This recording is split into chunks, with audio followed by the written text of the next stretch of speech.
La présence juive au Maroc remonte au 1er siècle de notre ère, bien avant donc la naissance de l'islam. Venue après la destruction du Second Temple ou plus tard, après l'Inquisition espagnole, dans les villes ou les campagnes, vivant en harmonie ou plus difficilement en fonction des époques, ces juifs ont vécu près de 2000 ans au rythme de l'histoire du pays du couchant lointain. Un fragment de cette longue histoire a été capturé à partir de 1935 par l'appareil photographique et les dessins de Jean Besancenot, jeune artiste, futur ethnologue, passionné par les costumes traditionnels, à travers des centaines de portraits de juifs vêtus très souvent de leur habit de fête. Le musée d'art et d'histoire du judaïsme expose une partie de ces clichés inestimables sur une communauté juive aujourd'hui disparue à partir du 30 juin prochain et pour un an, dans une exposition intitulée sobrement « Juifs du Maroc, 1934-1937, photographie de Jean Besancenot ».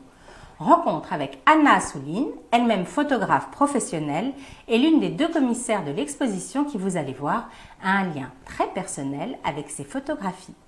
Anna Assouline, bonjour. Bonjour.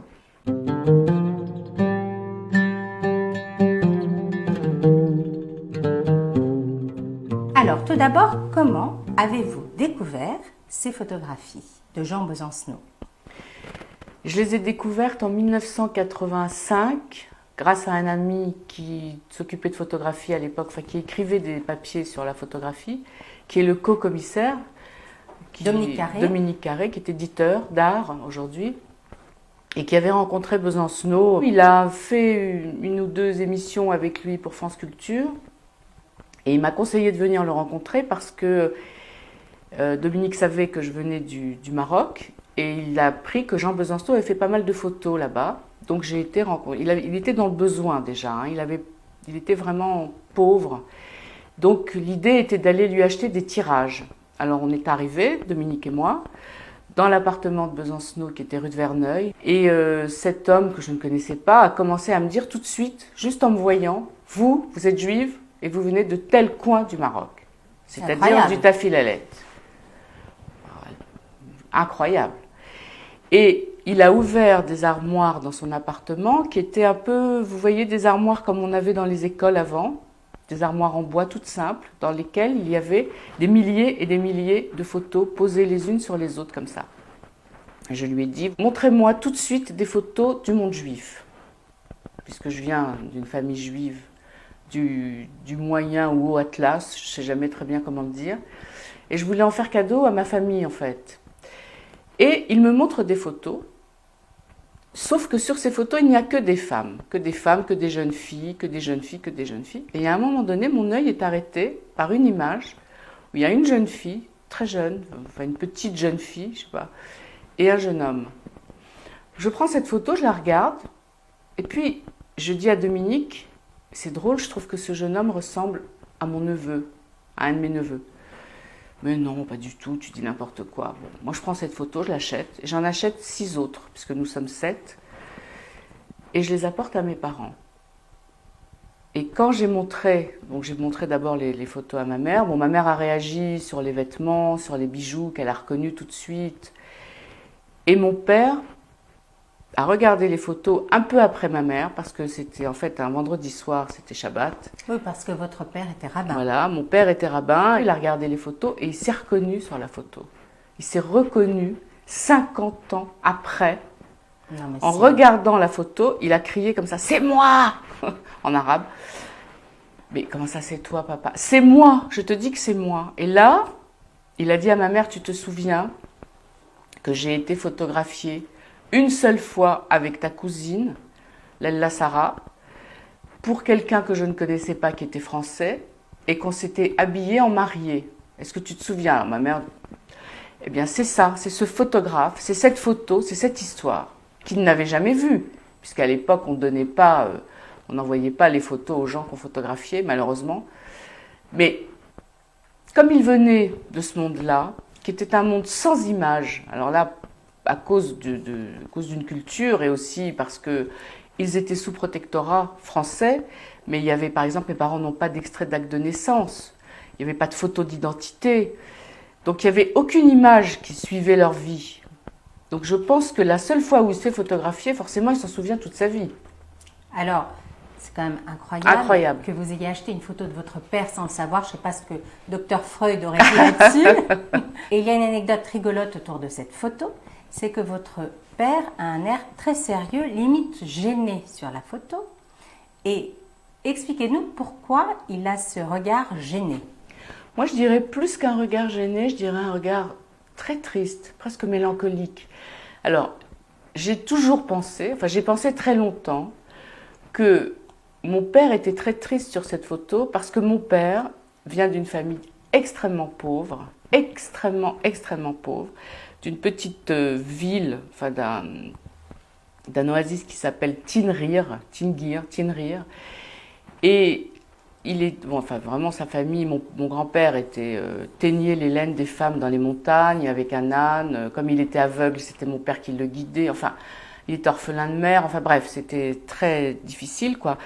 Et ma mère, elle, venait d'une famille assez prestigieuse, donc juive marocaine, de grands rabbins.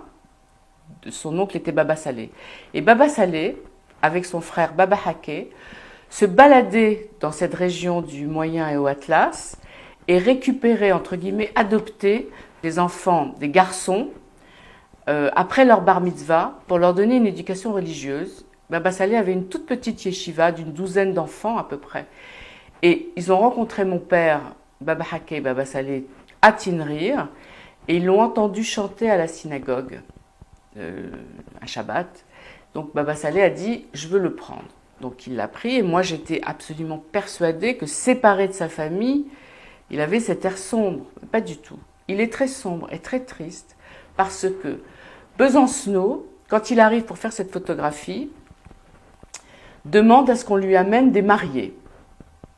Donc on lui présente Lella Sarah, la fille de Baba Saleh. La fille de Baba Saleh, qui a, je dirais, 8-10 ans. On ne sait pas exactement, puisqu'on ne connaît pas leurs âges. On lui dit que cette petite jeune fille est mariée avec un homme de 40 ans. C'était très courant. Donc, même chez les Juifs. Même chez les Juifs. Donc Besancenot, surpris, mal à l'aise, refuse et dit « Est-ce que je ne pourrais pas la photographier avec un enfant, un garçon de son âge, pour que le couple ait l'air, entre guillemets, normal ?» Donc on va chercher un enfant de la yeshiva. Mon père est là, on lui demande de venir, sauf qu'on l'habille avec des habits de mariée qu'on lui prête, etc. Tout ça va assez vite. Donc mon père arrive sans chaussures, sans babouche, effrayé, honteux, absolument terrorisé aussi, je pense, parce qu'un appareil photo, tout un cérémonial qu'il ne connaissait pas. Et il doit demander, j'imagine, à mettre des chaussures. Et Besancenot dit non, on n'a pas le temps, la lumière va tomber, on fait la photo sans chaussures. Et là, à la grande honte de mon père, il se fait photographier sans chaussures, pieds nus. Un peu comme s'il était nu finalement. Et l'air sinistre et triste que mon père a sur cette photo, et quand on regarde bien la photo, Lella Sarah, qui est sur la photo avec lui, a aussi un air assez sombre. Moi, je pensais que c'est parce qu'on les forçait à être photographiés. C'est ça, ils étaient mal à l'aise devant un objectif, ils n'avaient jamais vu d'appareil photo de leur vie. Voilà, en plus avec cet homme français qui devait les impressionner, pas du tout. Ils sont tous les deux très gênés de ce manque de chaussures. Et ce qui est incroyable, c'est que mon père est mort il y a 13 ans. Et un jour où j'étais chez lui, il m'a appelé, donc il est, je sais pas, 3-4 mois avant sa mort. Et il y avait cette photo qui était accrochée chez eux dans leur salon à Paris. Et il m'appelle, il me dit « Tu la vois cette photo ?» En arabe. « Oui, papa. » Ben, écoute, moi je dis qu'avec toutes les machines modernes que vous avez aujourd'hui, tu pourrais me rajouter des chaussures. Incroyable. Incroyable. Ouais. Il a porté cette honte, le pauvre, toute sa vie. C'est très, très Enfin, touchant. toute sa vie, non, à partir de 84. C'est ça.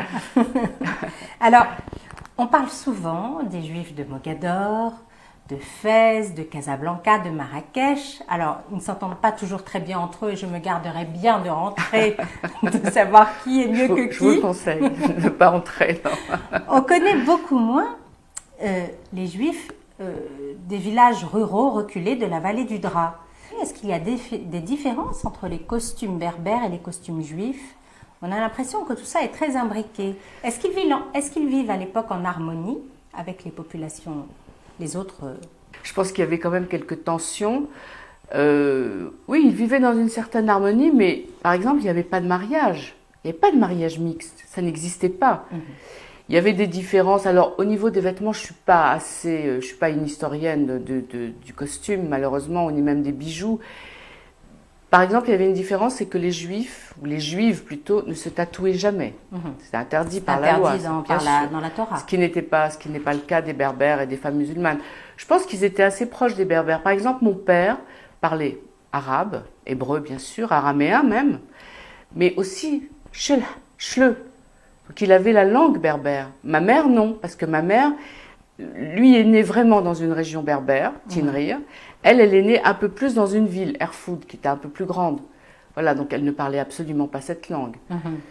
Pour revenir donc sur ces photos, où Besancenot note scrupuleusement le nom de la ville, de la région, avant de nommer ses modèles et décrire les vêtements, il y a une photo qui m'a particulièrement marquée. C'est la photo de la jeune mariée. J'ai trouvé très poignante. Cette petite fille, au regard très grave, est ensevelie sous des monceaux de bijoux d'orfèvrerie traditionnelle, un peu comme votre très joli collier que vous avez aujourd'hui. Merci. Elle semble avoir 6 ou 7 ans. C'était courant, vraiment courant de marier les petites filles très à cette époque-là? C'était très courant. Ma grand-mère a été mariée à 7 ans. Elle a eu sa première fille, donc ma tante, Stima, 12-13 ans. En fait, ils se mariaient, ils étaient promis les uns aux autres. Les mariages, bien sûr, n'avaient pas lieu charnellement, bibliquement. On attendait un peu, mais on les promettait, on les mariait et on divorçait aussi vite qu'on les mariait d'ailleurs. On pouvait. D'accord. Ah bah oui. Moi, par exemple, toutes mes tantes ont été divorcées à cause des familles et pas tellement à cause de l'entente ou la mésentente qu'elles avaient avec leur mari. C'est assez inouï, quoi. Elles avaient leur... On rentre dans une tribu, on rentre dans Exactement. Voilà. Alors, par exemple, ma mère, qui a refusé un certain nombre de prétendants, elle s'est mariée à 16 ans, ce qui était assez angoissant pour les parents. Là, elle était très très vieille, là, pour le coup. Et 16 ans, c'était... Quand on regarde ces photos, on n'a pas du tout l'impression d'être en 1935. On a l'impression d'être 100 ans plus tôt. Oui, 100 ans, ou voire avant, intemporel. Bien sûr, oui, on a l'impression on aurait pu être en 1400 ou en 1600 ou en... Oui, je pense que Besancenot raconte dans une émission qui sera diffusée pendant l'exposition, une émission qu'il avait donnée à France Culture, qu'il n'avait jamais vu, à part les Français, quelques Français militaires, il n'avait jamais vu de civils français. Il ne savait pas ce que c'était, il ne savait pas ce que c'était qu'une peinture, il ne savait pas ce que c'était qu'une photographie, il ne savait pas ce que c'était qu'une image. Vous savez, c'est comme quand les Félachas sont arrivés en Israël, on a découvert qu'ils vivaient comme leurs ancêtres en Éthiopie. Donc c'est un peu ça. Moi j'ai toujours pensé que mes parents étaient passés, enfin ma famille en tout cas, était passée du XVIIe ou du XVIIIe ou du XIXe siècle à... Ils ont fait un bond... En une génération de 200 ans. Oui, absolument. C'est toujours ce que j'ai ressenti, oui. Ces costumes le passionnent jusqu'à la fin de sa vie, en 92. Est-ce que vous qui l'avez rencontré, vous savez pourquoi il avait cette fascination pour les costumes de cette région du monde? Il n'avait pas une fascination seulement pour les costumes, il avait une fascination pour les bijoux, il en parle beaucoup, pour les chants, il aimait beaucoup, parce que ce que je dois vous raconter, c'est que quand j'ai découvert que mon père avait été photographié par Besancenot, évidemment j'ai téléphoné à Jean Besancenot pour lui raconter l'histoire et j'ai été le voir avec mon père. Et il est venu dîner chez mes parents un soir de Pessard. Là, il nous a raconté l'histoire de la photo vue par lui. Parce qu'il s'en souvenait parfaitement d'ailleurs, il a dit que c'était quelque chose qui l'avait marqué. Je pense parce qu'il ne photographiait pas beaucoup d'enfants mâles, on disait ça comme ça. Il était fasciné par le monde juif et par le monde berbère, peut-être tout simplement parce que c'était différent. Et je crois qu'il aimait beaucoup, beaucoup les femmes de là-bas. Donc il était très sensible. Un grand sensuel. Oh oui, je crois qu'il était très sensible à leur charme. Très bien. Sans ces photos, sans ce travail de Jean Besancenot, est-ce qu'il y a des informations sur ces communautés disparues qui auraient été totalement oubliées de l'histoire et lesquelles? Ben, je pense justement les costumes et les bijoux notamment, parce que les chants ont été recueillis un peu. J'ai l'impression qu'il y a quand même eu des choses. Il y a des cartes postales qui sont apparues, mais pas beaucoup. De ce coin-là, il n'y a pas grand-chose quand même. C'est assez précieux son travail, hein. C'est assez précieux, c'est dommage qu'il ait pas... Parce que ces costumes n'existent plus, ils ne sont pas dans les musées? Ben, il y en a quelques-uns au musée, heureusement, au musée d'art et d'histoire du judaïsme. Par exemple, nous, on en a quelques-uns. Ma mère souhaitait les donner au musée, donc on va les donner. Il y a quelques endroits, en Israël aussi, il y a des musées, j'imagine au Maroc. Pour terminer, Anna Assouline, est-ce qu'il y a une photo qui vous touche particulièrement, en dehors de celle de votre père, bien sûr, que vous avez envie de commenter pour nous? La photo de la jeune femme de Goulmina, parce que c'est une femme qui a un strabisme. Ma mère avait un strabisme, et beaucoup de gens de là-bas avaient des strabismes, parce qu'en fait, c'était pas des strabismes, c'était plutôt des glaucomes, on les soignait pas. Donc ma mère, par exemple, a perdu un œil uniquement parce qu'on savait pas trop quoi faire avec cet œil abîmé qu'elle avait. J'aime beaucoup cette photo. D'abord, Besancenot a énormément photographié cette jeune femme. Je ne sais pas pourquoi, c'est très mystérieux. Elle a un chapeau incroyable. Alors c'est Elle pas a une coiffe. Oui, elle a une coiffe qui s'appelle Gron. Et Gron, ça veut dire des cornes. Et c'était pour soutenir tout un machin, parce que après elle portait des foulards parce qu'elles avaient les cheveux couverts. Hein. Elle portait pas de perruque à l'époque là-bas, non, mais elle cachait leurs cheveux parce que c'était un signe de séduction. Elle a un regard, enfin je sais pas, elle a quelque chose à la fois de très lointain, d'un petit peu méprisant, et moi je pense plutôt d'une grande solitude. Donc cette photo me bouleverse beaucoup, oui. Dernière photo dont on parle, puisque c'est l'affiche de l'exposition, c'est Ruhama et Sarah Abessara en costume de mariée, donc les deux des filles de Baba Saleh. Ces deux femmes sont encore en vie aujourd'hui? Non, il n'y a que Lalla Sarah qui est en vie. L'autre est morte, Lahma, elle est morte il y a une quinzaine d'années à Jérusalem. Lalla Sarah, elle vit à Jérusalem, elle a 96, enfin, elle aurait 96 ans. Un de mes cousins, le fils de Baba Haké, Aaron Abissira, a été la voir et lui a demandé de commenter la photo, cette fameuse photo où elle pose avec mon père. Et elle aussi se souvient de ce sentiment de honte très profond qu'elle a éprouvé parce que mon père n'avait pas de chaussures. Je trouve cette histoire incroyable. Donc elles ont immigré en Israël à la fin du protectorat français? Bah bien sûr, parce que l'agence juive est venue les chercher. Ça, c'est encore une autre histoire.